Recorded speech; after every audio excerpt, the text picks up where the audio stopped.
Magandang araw sa inyo. It's another engineering tutorial for Physics 1 at ang topic natin ngayon ay Dynamics of Rotation or Rotational Kinematics.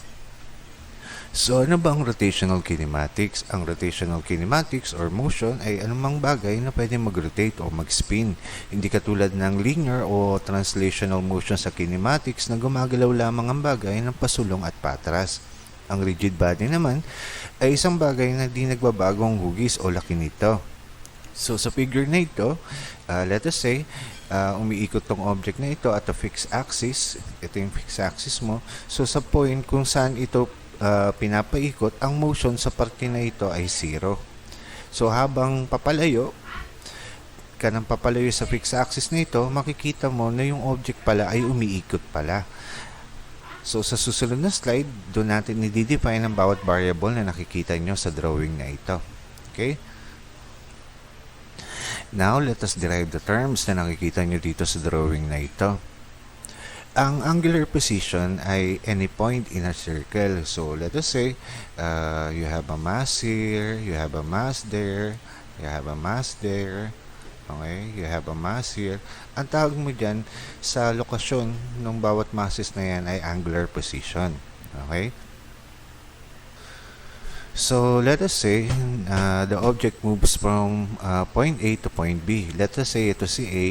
Okay? Yan. At ito si B. Okay? So, yung difference sa angular position is what you call the angular displacement. Okay? At ang unit nito ay radian. Okay?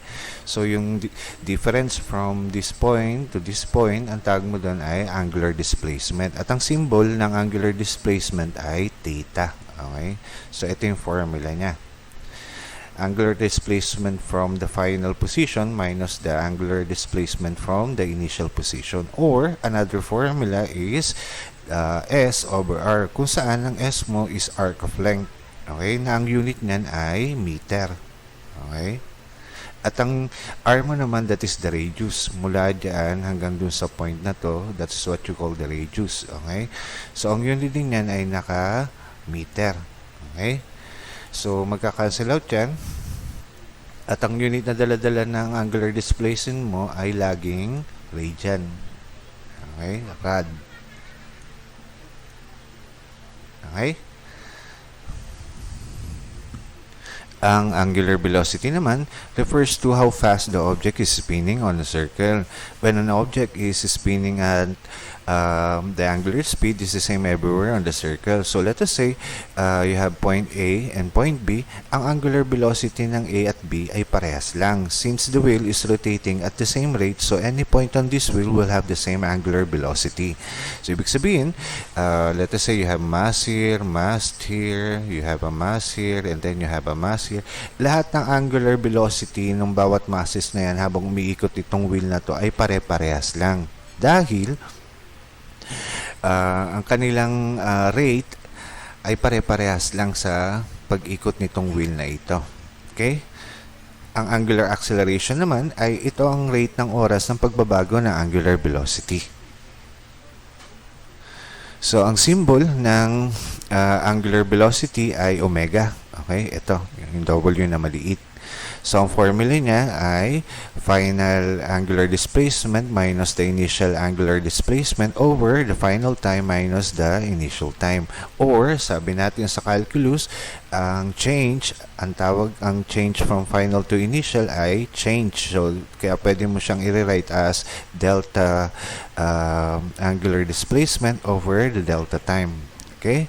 At ang unit nito ay rad per seconds. Okay? Rad per seconds. Okay? So, ang angular acceleration naman, ang symbol niyan ay alpha. Ito. Okay? So, ang formula niyan ay final angular velocity minus the initial angular velocity over the final time minus the initial time. So, sabi natin, ang final minus initial ay change. So, sa calculus. So, kaya ang symbol nun ay delta angular velocity over delta t. Okay? So, ang unit nito ay rad. Okay? per second squared. Okay? Now, let us define tangential velocity. Ang tangential velocity ay parehas lang ng linear velocity sa uniform circular motion na topic. So, sa drawing na ito, let us say, you have point A here, and then you have a point B here. Okay? So, dalawang point. So, let us say, ito si A. Okay? Tapos, ito si B. Okay?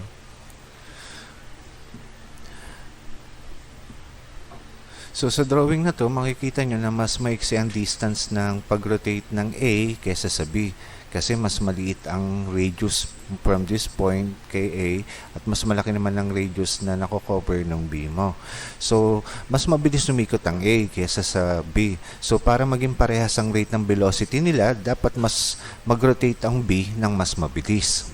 Okay? Dahil sinabi natin kanina na ang angular velocity sa any point dito sa circle na to ay pare-parehas. So, ibig sabihin, dahil mas mabilis lumikot sa A, dapat itong B na to mas bumilis lalo ang ikot para pumarehas siya dito kay A. Okay? So, ang linear velocity ng B is greater than the linear velocity ng A. Dahil mas malaki ang radius ng B kesa kay A.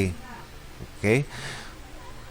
So, ang ibig sabihin nun, as the radius increases, the linear velocity B increases also. Okay?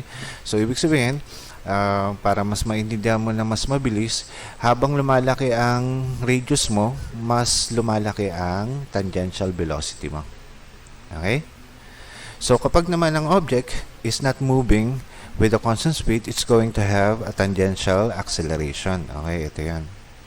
That is your tangential velocity and then tangential acceleration. Ang tangential acceleration, kapag yung object na ito ay umiikot ng hindi constant ang kanyang velocity.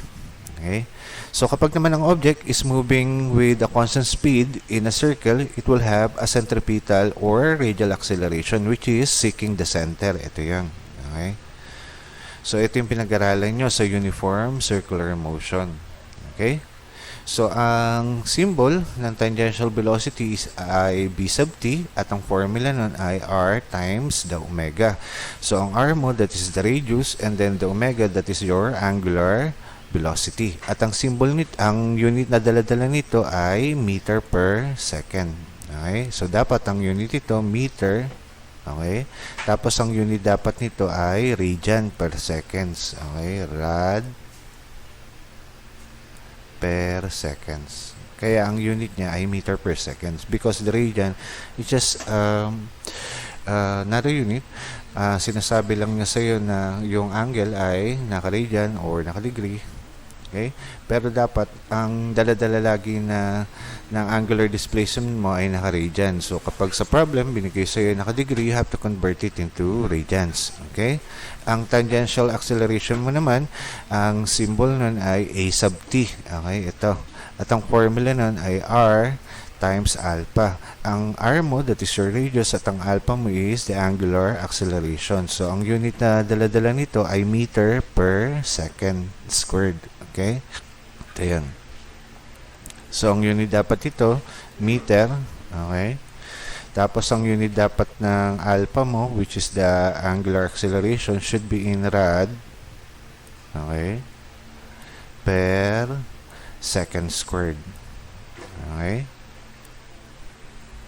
So, ang radial acceleration mo naman, ang formula is sub rad, which is equal to b squared over r. This is the formula na nakita mo sa uniform circular motion. Or, so sa topic na to, pwede mo naman siya i-rewrite, which is also equal to omega squared times ng r. Ang omega mo, that is your angular velocity, and then r mo, that is the radius. So, ang unit na dala-dala rin nito ay meter per second squared. Okay? So, ang unit dapat nito ay naka-rad. Okay? Rad per seconds. Tapos, quantity squared mo. Okay? Tapos, ang unit nito ay naka-meter. Kaya magiging unit niya meter per second squared. Kasi pag in-squared mo to, magiging rad squared over second squared. Okay? So, in order for you to get the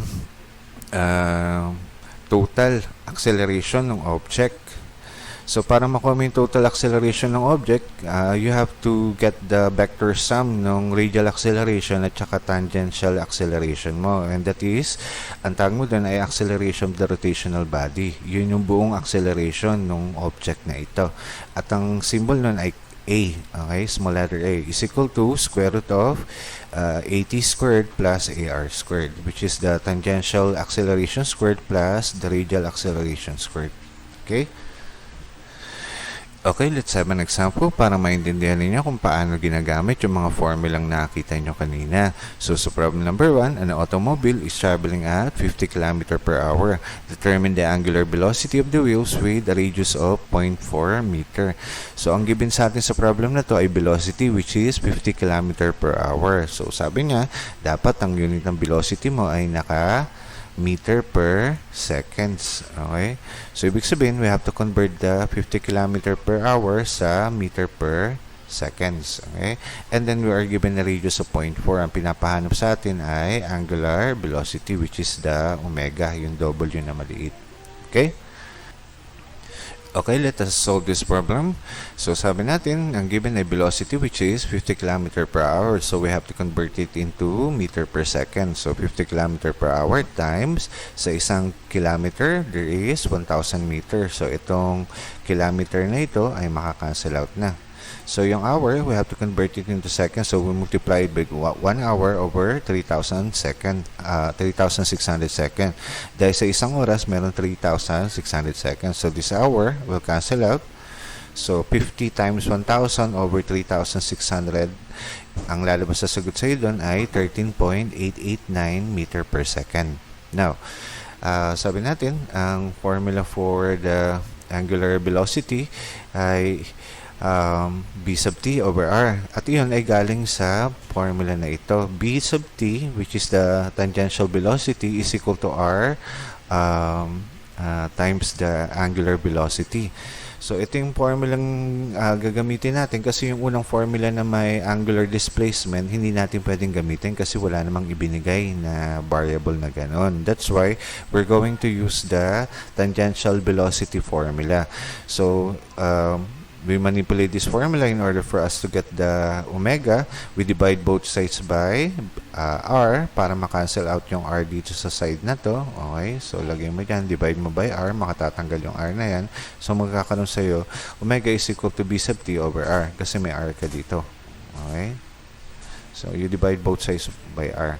So the formula for the angular velocity, that is b sub t over the radius. So, yun nakuha mong sagot na tangential velocity, that is 13.889 meter per second over the radius, which is 0.4 meter.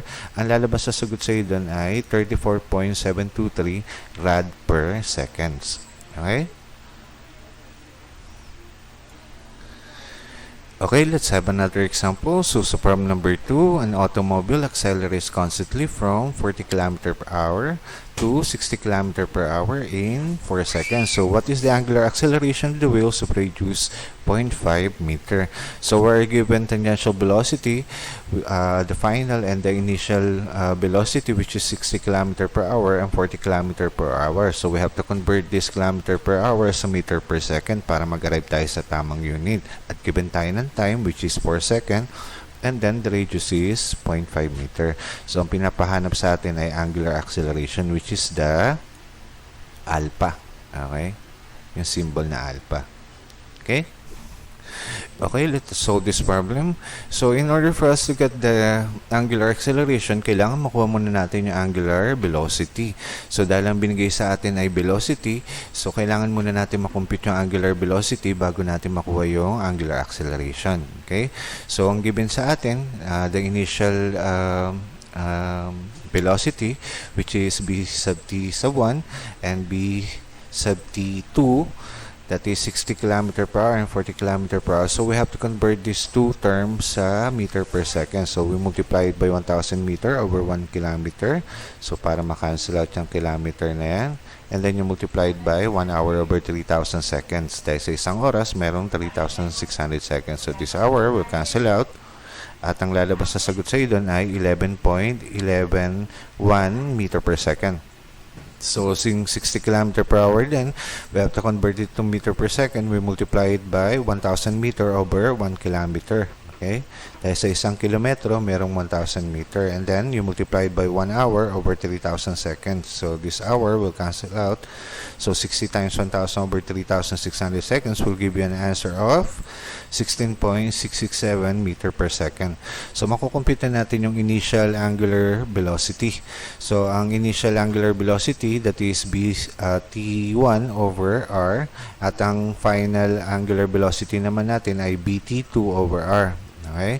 So, we substitute the data, yung converted data natin. That will give you 11.111 meter per second over the radius, which is 0.5 meter. Ang lalabas sa sagot sa dyan ay 22.222 rad per second. Sa final angular velocity mo naman, we substitute the data sa formula. That will give you 16.667 meter per second over the radius, which is 0.5 meter. Ang lalabas sa sagot sa dyan ay 33.334 rad per second. Okay? So, since ako na natin yung angular velocity natin, makukuha na natin yung angular acceleration, because the formula for the angular acceleration is the final angular velocity minus the initial angular velocity over delta time. Okay, so we substitute the calculated data. That will give you 33.334 rad per seconds minus 22.222 rad per seconds over 4 seconds. So if you evaluate this term, ang lalabas sa sagot sa iyo dyan ay 2.778 rad per second squared. Okay? Okay, let us discuss rotation with constant angular acceleration. Ginagamit lang tong apat na formula na to kapag ang object ay nagro-rotate at a fixed axis at constant ang angular acceleration. So, dapat ang condition, constant ang angular acceleration para magamit mo itong apat na formula na ito. Kung mapapansin mo, itong apat na formula na ito ay halos kaparehas lang sa kinematics na formula. Ang theta ay equivalent sa x. Okay? X. Tapos, ang angular velocity mo naman ay equal sa b. At ang alpha mo is a. Okay? Sa kinematics. So, kung mapapansin mo, ito yung x minus x sub o is equal to 1/2 ng b sub o plus the final velocity times t. Yun yung mga nakikita nyo formula doon sa kinematics. It's just the same here sa rotational kinematics. Okay? So, the first formula, basta tandaan nyo, itong apat na formula na ito ay ginagamit lang kapag ang angular acceleration ay constant. So, lahat ng walang subscript na O, lahat yon final. Lahat naman ng may subscript na O, lahat yon ay initial. Okay? So, the first formula, theta minus theta sub O is equal to 1/2 times omega O plus omega times T. So, sabi natin ang theta, that is the angular displacement, and then the omega, that is the angular velocity. Okay? So, sa pangalawang formula, theta is equal to theta sub O plus omega sub O T plus 1/2 alpha T squared. So, na-derive na-define ko na sa inyo kung ano yung mga term na yun. Si alpha, that is your angular acceleration. Okay? Sa third formula, that is omega is equal to omega sub O plus alpha T. Okay? And then the fourth formula is omega squared plus omega sub O squared plus 2 alpha times the quantity of theta minus theta sub O. So, kahit ano dyan sa apat na formula na yan, depende yun sa problem kung anong given. So, mamili ka dyan sa apat na formula na yan kung ano yung mas better formula to use para makuha mo yung sagot. Okay? Okay, let's have an example para maintindihan nyo kung paano ginagamit yung mga formula kanina. So, sa problem number 3, a DVD disc is rotating at 30 rad per seconds and slows down constantly to 20 rad per second. So, while turning through 80 revolution. So, how long does the stake for the DBDT is to complete the 80 revolution. So dito, ang given sa atin ay initial angular velocity which is 30 rad per second at ang final angular velocity natin ay 20 rad per second. At turning daw ito through 80 revolution. This is the angular displacement which is 80 rev. Okay? So, ang tinatanong sa atin ay time. Okay? So, dun sa apat na formula lang nakakita ninyo, pipili ka dun kung ano yung mas magandang formula para ma-solve natin itong problem na ito. So, balikan natin tong formula. So, ang mas magiging gamitin formula dito ay ito. Okay? Si formula 1. Okay? Kasi si 2, 3 at saka 4 hindi natin pwedeng gamitin kasi walang ibinigay na angular acceleration. So, hindi mo yan pwedeng gamitin. Okay? So, ito din, hindi din pwedeng gamitin kasi mayroong angular acceleration at si 4 hindi din. So, ang natitirang formula lang na pwede natin gamitin ay ito. Okay? Para dyan sa problem na yan. Okay? Okay, let us solve this problem.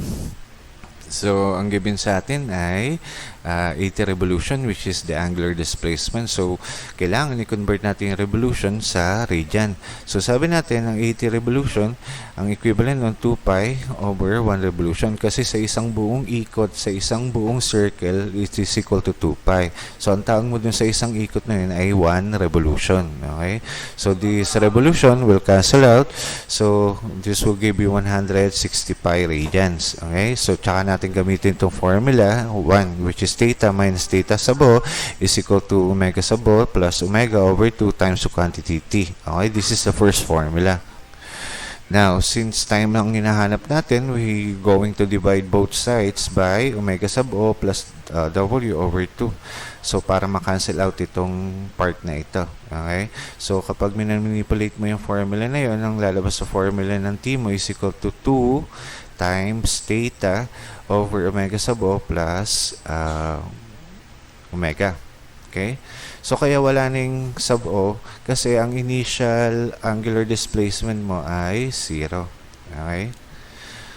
So, substitute the data dito sa manipulated formula natin dun sa unang formulang na ginamit natin.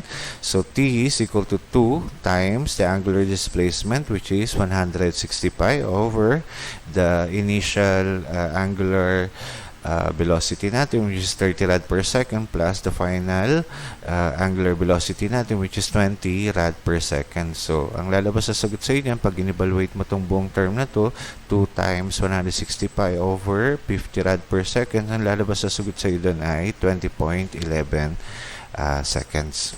Okay? So, idagdag lang natin yung topic sa uniform circular motion para hindi ka maguluhan. So, let us say you have a circle here. Okay? So, ang period na pinag-aralan nyo sa uniform circular motion, that is the t, yan yung time para mabuo yung isang cycle na yun. Okay? Let us say, dito ko nag-start, tapos nag-rotate yung object na yan. Mula doon, ang tawag mo doon ay period. At ang unit doon ay seconds. Okay? Ilang segundo nabubuo yung isang revolution. Okay? So, ang frequency naman, okay? Ang frequency, ang unit niyan ay 1 over seconds. Okay? Letter F, small letter F. So, ang 1 over second, that is hertz. Okay? Okay? Hertz na unit. So, ang frequency, yan naman yung gaano kabilis nabubuo yung dami ng revolution dun sa pag-ikot nitong object na ito. Let us say, sa isang segundo, nakatatlong revolution ka. So, ibig sabihin, ang frequency nun ay 3 revolution per second. So, ilang revolution ang nabubuo sa isang segundo? Ang tawag mo dun ay frequency. Okay? At ito, yung mga formula na yan ay relate mo sa formula ng angular velocity. Okay? Yung W. Kasi ang W ay equal sa 2 pi f. Okay? So, in terms of frequency, ang formula ng angular velocity mo ay 2 pi f. So, in terms ng period, that is equal to 2 pi over t. Okay? Okay? Kasi ang formula ng frequency ay 1 over the period. Okay? So, kapag pinasok mo yung topic ng uniform circular motion dito, mas marami ka pang madiderive na formula dun sa mga naunang formula pinag-aralan mo dito sa rotational kinematics. Okay?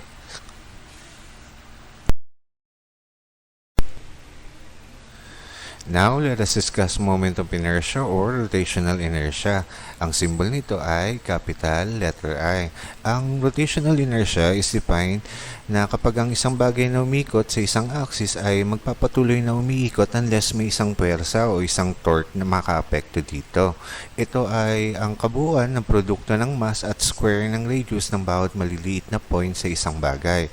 Ang rotational inertia ay nakasalalay sa distribution ng mass sa umiikot na bagay. So kung ang mass ay malapit sa axis ng pag-ikot, ang rotational inertia ay mataas dahil mas madaling gumalaw. Kung ang mass naman ay malayo sa axis ng pag-ikot, mababa ang rotational inertia dahil mas mahirap itong gumalaw. So dito sa diagram na ito, para maintindihan mo kung ano yung moment of inertia, let us say itong cylinder, itong object na ito ay umiikot in a counterclockwise rotation at a fixed axis. So ibig sabihin, habang itong mga mass na ito, habang lumalapit ka dito sa axis of rotation, mas mabilis umikot o mas mataas ang rotational inertia ng object na yon. So habang lumalayo ka, yung mass na yun sa axis of rotation, mas maliit naman ang rotational inertia. Now, ang tatandaan mo, kapag yung mass na yun ay tumama dun sa axis of rotation, automatic na ang moment of inertia at that point ay 0. Okay? Kasi hindi mo siya makikitang umiikot siya dun sa point na yun.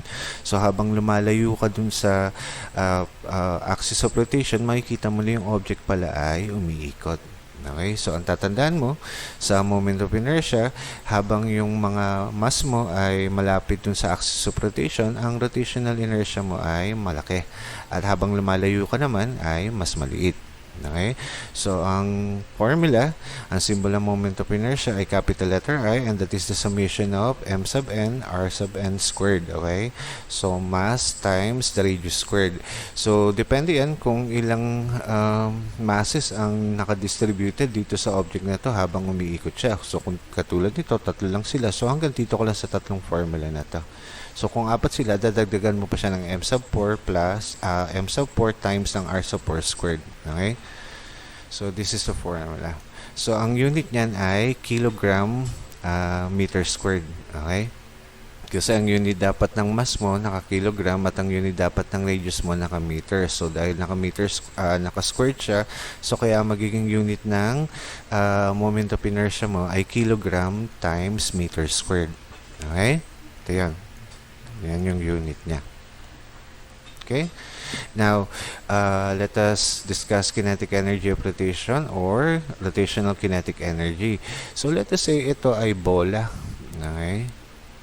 So, binato mo siya papunta dito sa point na to. So, habang umaandar yung bola into this direction, umiikot siya.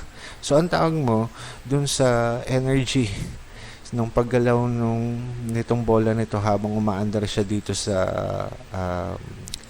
papunta sa east, ang tawag mo doon ay rotational kinetic energy. At ang formula nun ay ito. Okay?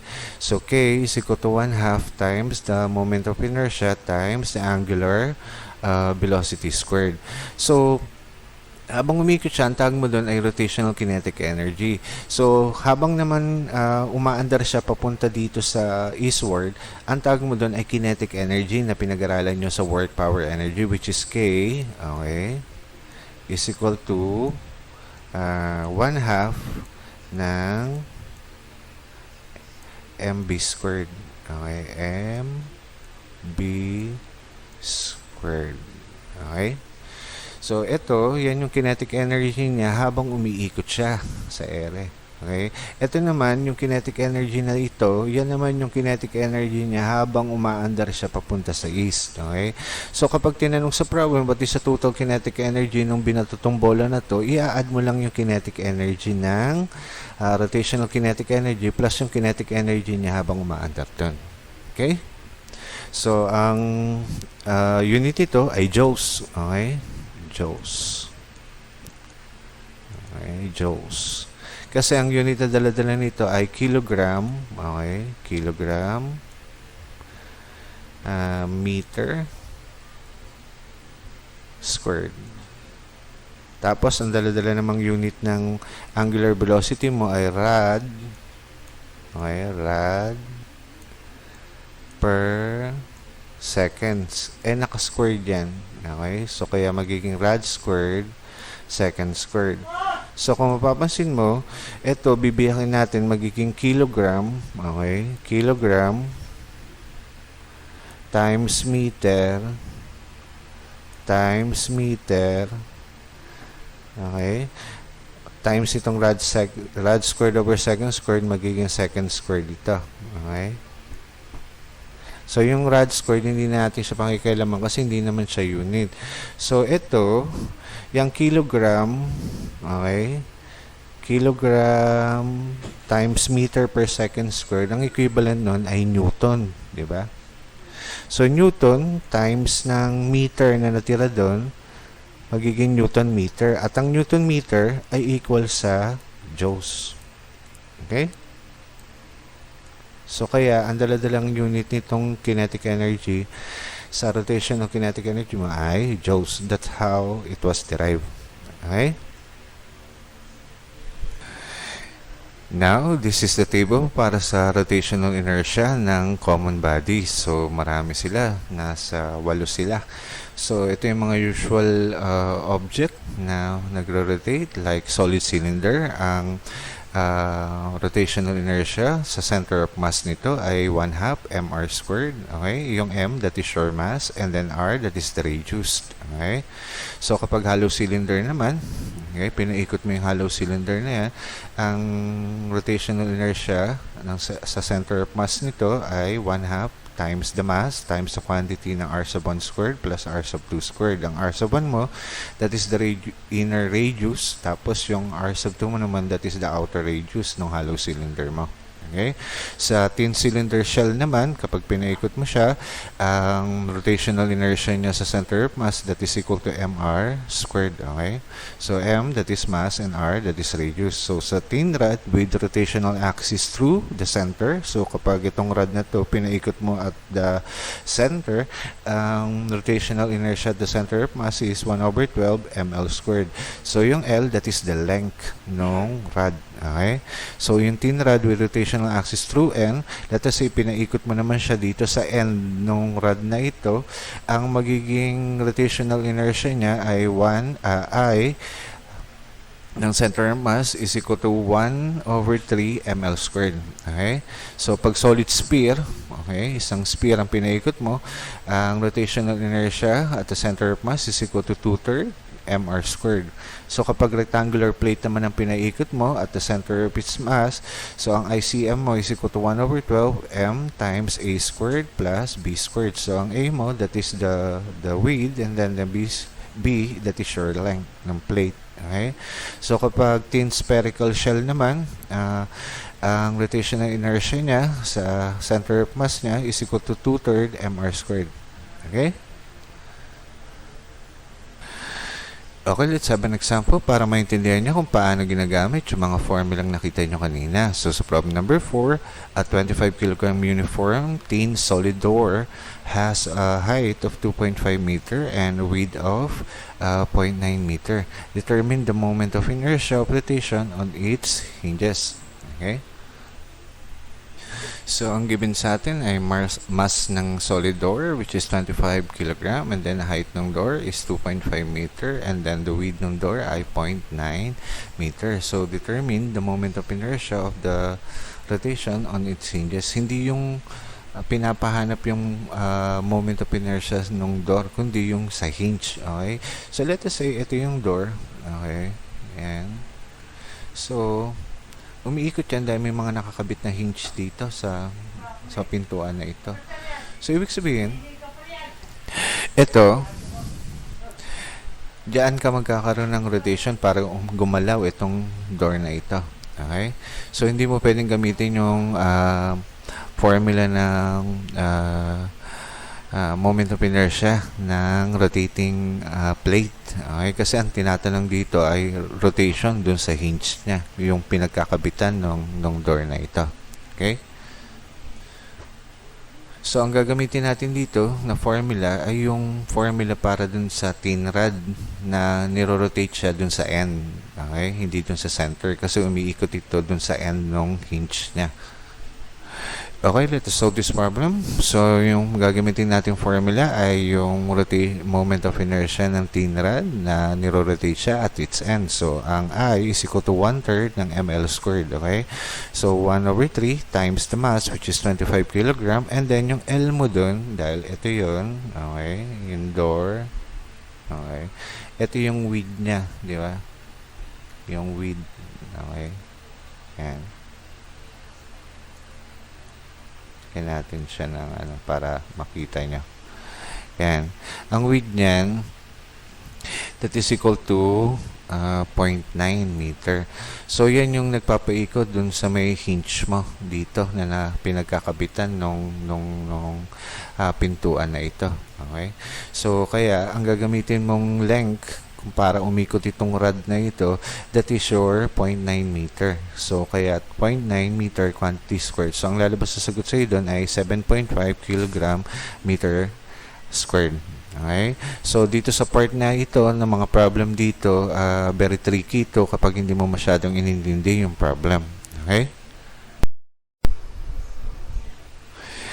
Now, let us discuss parallel axis theorem. Ang parallel axis theorem ay ginagamit lang kapag ang axis of rotation passes through the center of mass. Ito ay ginagamit lang kapag ang bagong axis ay parallel sa original axis of rotation at dapat ang mass 1 mo at ang mass 2 mo ay equal. Okay? Yun yung condition para magamit mo itong parallel axis theorem. Let us say you have mass 1 here and then you have a mass 2 here. Dapat parehasang equal ang masses na yan para magamit mo itong parallel axis theorem. So, dito siya niro-rotate sa center of mass itong object na ito. So, let us say, binago mo yung axis ng rotation. Let us say, dito ka naglagay ng axis of rotation sa M1. So, pwede kang gumamit ng parallel axis theorem kasi kaya siya tinawag na parallel axis theorem kasi nakaparallel yung axis ng rotation nila. Okay?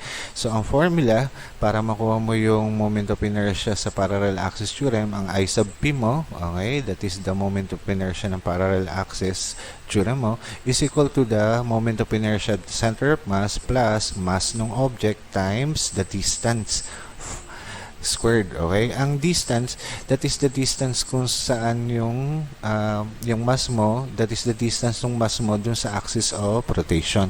Okay?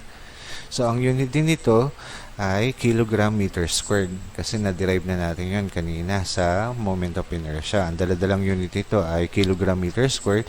So, ang mass mo dapat naka-kilogram at ang distance mo ay naka-meter and then you squared it kaya naging kilogram meter squared. Okay? Okay, let's have a problem para maintindihan nyo kung paano ginagamit yung formula sa parallel axis theorem. So, sa problem number 5, a part of mechanical leakage has a mass of 2.5 kg. We measure its moment of inertia to be 0.15 kg meter squared about an axis 0.2 meter from its center of mass. So, what is the moment of inertia at the center of mass about the parallel axis through the center of mass? Okay? So, ang given sa iyo, mass, which is 2.5 kg, you are given a parallel axis moment of inertia, which is 0.15 kg meter squared. So, ang distance ay 0.2 meter. So, kaya ito I sub P kasi sinabi niya from its center of mass. Okay? So, kaya ang pinapahanap sa atin ay si ICM. So, ang gagamitin natin formula dito ay yung formula ng parallel axis theorem. Okay? Okay, let us solve this problem. So, para ma-solve natin yung moment of inertia at the center of its mass, ang gagamitin natin formula ay yung sa parallel axis theorem. So, ang I sub P mo is equal to ICM plus MD squared. So, since ang hinahanap natin si ICM, itatranspose natin tong MD squared to the other side. So, galing kang positive, kaya magiging negative siya to the other side. Kaya nagkinalabas ang formula, ICM is equal to I sub P minus MD squared. Okay? So we substitute the data. Ang I sub P mo, that is 0.15 kilogram meter squared minus the mass, that is 2.5 kilogram, and then the distance from the center of its mass is 0.2 meter quantity squared. So kapag in-evaluate mo itong buong term na to, ang lalabas sa sagot sa iyo dyan ay 0.05 kilogram meter squared. Okay? Now, let us discuss angular momentum, torque, rotational work, rotational power, at saka law of conservation of angular momentum. So, para maintindihan mo yung buong mga term na ito, we will have an example. So, let us say, dito sa diagram na ito, para maintindihan nyo kung ano yung mga term kanina. Let us say, itong line na to ay baseball bat. Okay? Tapos, let us say, meron kang papaluing bola. Ito. So, mag-a-apply ka ng pwersa para tamaan itong bola na ito. Okay? Now, itong pwersa na to ay perpendicular dito sa length ng baseball bat, which is also, ang tawag natin dito sa topic ng first condition of equilibrium, ay lever arm. Okay? So, yung force mo is perpendicular to the lever arm. So, ibig sabihin, ito ay magkakaroon ng starting torque para umikot. Okay, itong baseball bat na ito. At habang ito ay unti-unting umikot, nagkakaroon ito ng angular momentum. Okay, nagkakaroon ng angular momentum itong baseball bat na to kasi pabilis siya ng pabilis habang tatamaan mo itong bola na ito. So, that's what you call the angular momentum. So, para umikot ng pabilis, nakadepende sa pwersang in-apply. Okay? Ang tawag mo sa trabahong nagawa ng object para umikot ay rotational work. At ang lakas naman ng pag-ikot nito ay rotational power. Okay? So, ang law of conservation of angular momentum naman, kapag itong bagay na ito ay walang net external torque o pumipigil sa kanyang umikot, ang angular momentum ng object ay nakukonserve. Okay? So, ibig sabihin, kung walang external torque na nakaka-apekto para hindi umikot itong baseball bat na to para tamaan itong bola na to, nakukonserve mo yung angular momentum ng object na ito. Okay? So, since na-define na natin ang bawat term na ito, ang symbol ng angular momentum mo ay capital letter A. Ang formula nito ay equal sa I times the omega. Ang I mo, that is the moment of inertia. Okay? At ang ang omega mo, ang symbol naman ito para sa angular velocity. So, ang unit na dala-dala ng moment of inertia mo o yung I mo ay kilogram meter squared. And then, ang unit naman na dala-dala ng angular velocity mo ay meter per second. So, kapag pinagsama mo yung mga unit nila, ang kalalabasan ng unit ng angular momentum mo ay kilogram meter squared per seconds. Okay? Rad per seconds pala ang unit nitong angular velocity mo. Okay?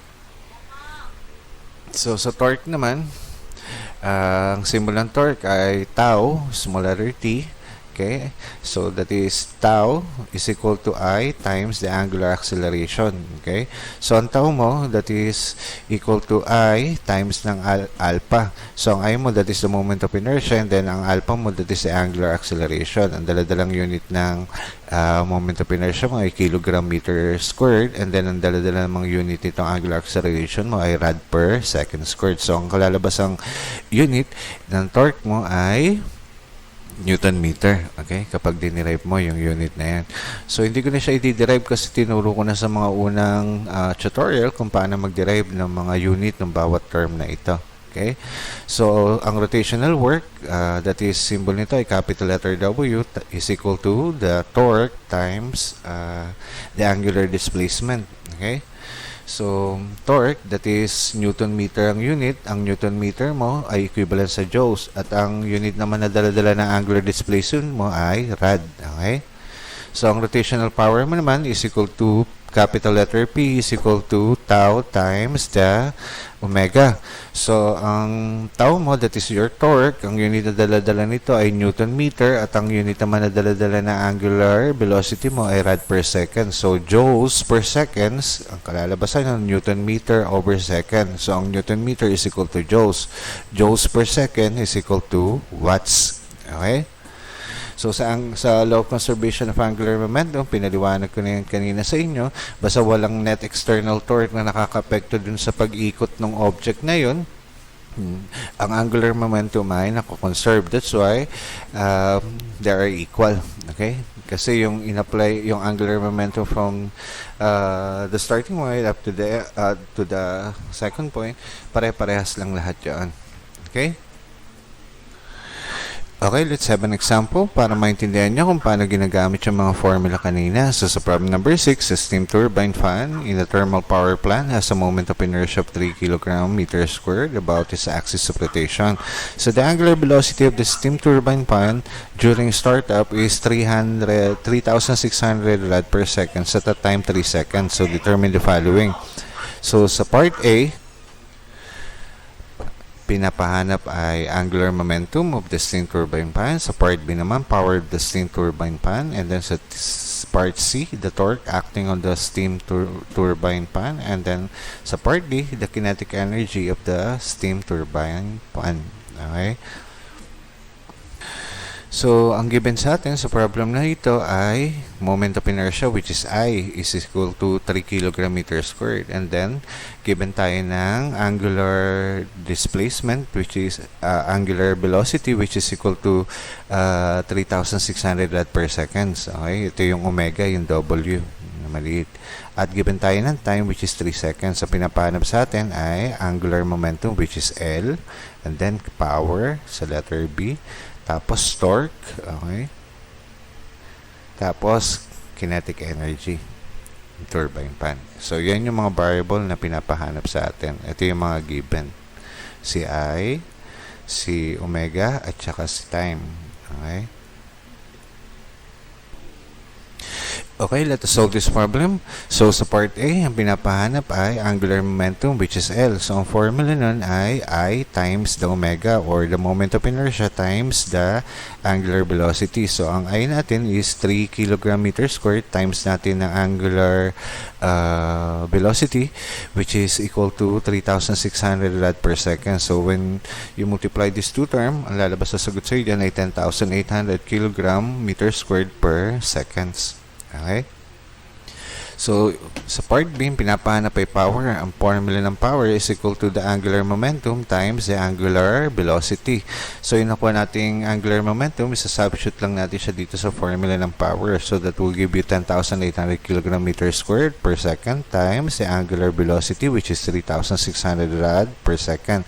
So, kapag in-evaluate mo itong term na ito, ang lalabas sa sagot sa iyo doon ay 38.88 times 10 to the 6 watts. Or, sabi natin, ang 10 to the 6 ay equal to mega. Kaya pwede mong i-rewrite yung final answer mo na maging 38.88 megawatts. Okay?